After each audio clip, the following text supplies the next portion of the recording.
তোমারে কইছি না গরু বছরের ধারে তোমার আওনা দরকার নাই। এই গরু আমি কালকে বেচছিলাম সব। হ্যাঁ কা তুই আমার গরু ব্যস্ত যাও কা আমি এই গরু কয়টা লইয়া একটু আসি আড়ি চলি খাইলে দুধ গরুর বেশি একটু খরচ মরচ করি এই গরুতে তোর সমস্যাটা করতে কি আবার সমস্যাটা করে কি, তুমি তো দুধ বেচছো এবার খাও, আর আমার যে ওষুধ কিনতে কিনতে দিন পারাই যায়, তোমার পিছনে যে লাখ লাখ টাকা আমার খরচা হয়, হ্যাঁ কি তুমি বোঝো? এই গরুও থাকবে না, আর তোমার ওই যে একটা কথা আছে না, বাসিও থাকবে না, টুটুও থাকবে না।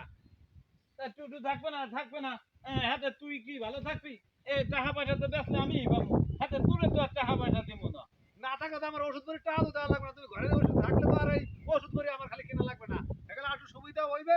গরু বাচ্চাটা আগে তুমি ওষুধ কিনে খাবা। ও এখন তো এটা আমি কামাই করতে পারি হেই দি তুমি ওষুধ বাড়ি কিনে হরান হয়ে গেছো আমি যে কালে অসুস্থ আমি হেকালে করবা কি তুমি আমার এখন করে এগুলো করতাম না।